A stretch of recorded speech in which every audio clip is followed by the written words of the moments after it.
Halo semuanya, bagaimana kabarnya? Kembali lagi dengan saya, James in the Rock and Roll. Gimana, wifi tetangga aman? Udah pada minum vitamin? Saya belum di masa pandemi kayak gini. Oh iya, kali ini saya akan menceritakan film wabah yang berjudul COVID-21, di mana wabah ini akan membuat penderitanya agresif dan bermutasi mengancam dari populasi umat manusia.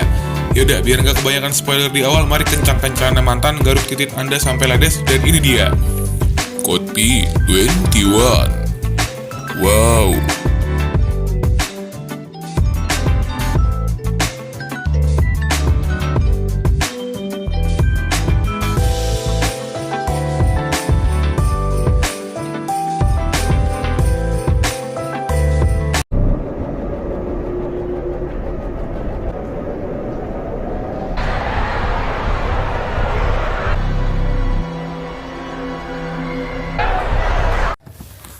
Film diawali dengan seorang pria yang baru saja mengalami mimpi buruk. Ia bernama Scott, mantan pasukan tentara yang pernah bertugas di Afghanistan. Scott adalah seseorang pria yang selalu tidak mempercayai atas semua tindakan pemerintah, karena ia merasa pemerintah hanya mencari keuntungan untuk dirinya saja. Lalu pemerintah saat ini mengusulkan pada semua masyarakat untuk berdiam diri dulu di rumah dan menjauhi berbagai macam tempat umum karena saat ini virus corona baru yang bernama COVID-21 yang membuat WHO juga mengkhawatirkannya.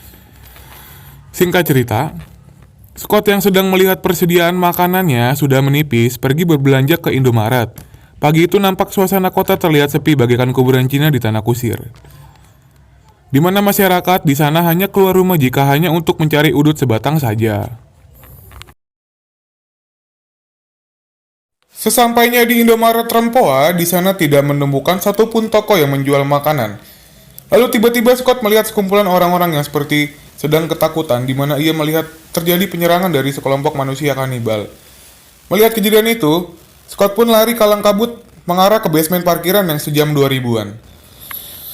Namun sialnya, ia malah terjebak sehingga membuat ia berusaha untuk menyelamatkan diri dari makhluk zombie itu. Walaupun ia sudah mencoba untuk ke berbagai sudut untuk menjauh, namun itu malah membuat para zombie yang mengejarnya menjadi semakin banyak. Dan akhirnya Scott berhasil lolos dari kejaran zombie itu.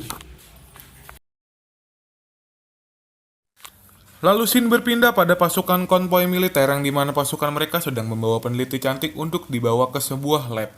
Namun, di perjalanan mereka menemukan seorang gadis yang mereka pikir gadis itu adalah korban dari kecelakaan mobil yang ia temukan tadi. Dengan polosnya mereka mencoba ingin membawa gadis itu untuk menolongnya, namun sialnya ternyata gadis itu bukan manusia, melainkan zombie. Lalu tak lama segerombolan zombie menyerangnya. Mereka semua belum mengetahui apa yang terjadi dari penyebaran virus baru ini yang menyebabkan mereka semua berubah menjadi seperti layaknya zombie. Mereka semua pun kewalahan menghadapi serangan yang bertubi-tubi dari banyaknya zombie di sana. Beruntung sedikit pasukan berhasil selamat, yaitu Kapten Kanun dan bahan suruhannya. Meskipun mereka berdua hanya saling menyalahkan akibat niat baik mereka tadi yang ingin menolong seorang gadis yang mereka pikir itu adalah sebuah perangkap. Sang kapten pun melaporkan bahwa misinya telah gagal, di mana para peneliti telah mampus akibat dari serangan zombie tadi. Namun, masih ada satu peneliti yang aktif dalam radar bernama Dr. Allison, yang berada pada 15 km dari posisi mereka, yang mana dokter itu merupakan kunci dari virus mematikan ini. Singkat cerita, pagi pun tiba. Dokter itu tertidur pada sebuah hutan belukar. Sialnya, dia harus kembali bertemu dengan zombie yang sedang sange-sangenya.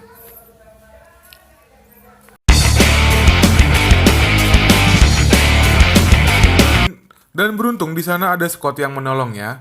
Merasa belum aman, Scott mengajaknya jika Allison tetap ingin merasakan hidup. Malam pun tiba. Mereka berdua hanya terus berlari, hanya cuma untuk menghindari dari kejaran para zombie.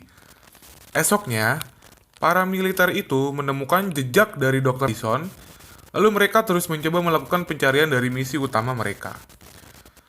Allison dan Scott hanya terus berjalan menyusuri hutan, di mana Allison mengatakan bahwa segera bawa dia ke kota untuk mengambil sampel yang dapat menghentikan virus ini.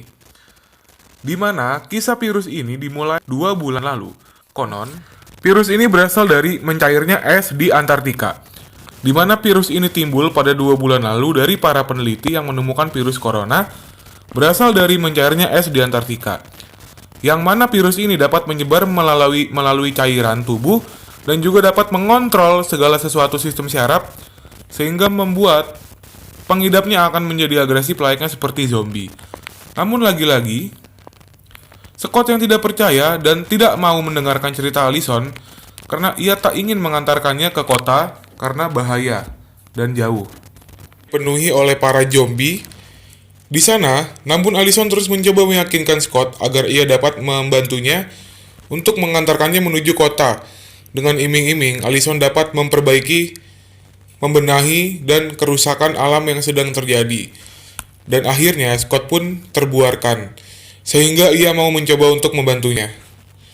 Kemudian, mereka pun sampai di kota pertambangan tua, di mana mereka memutuskan untuk melakukan bermalam untuk hanya mengumpulkan tenaganya untuk esok hari.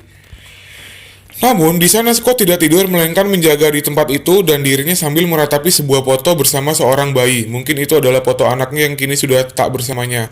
Lalu, Allison yang tersadar mendengar suara zombie yang mencoba masuk, membuat dirinya menjadi menjerit ketika melihatnya. Untungnya, Scott langsung bersih cepat datang langsung memukuli zombie itu sampai mampus. Namun dari keributan, mereka malah mengundang para zombie lainnya.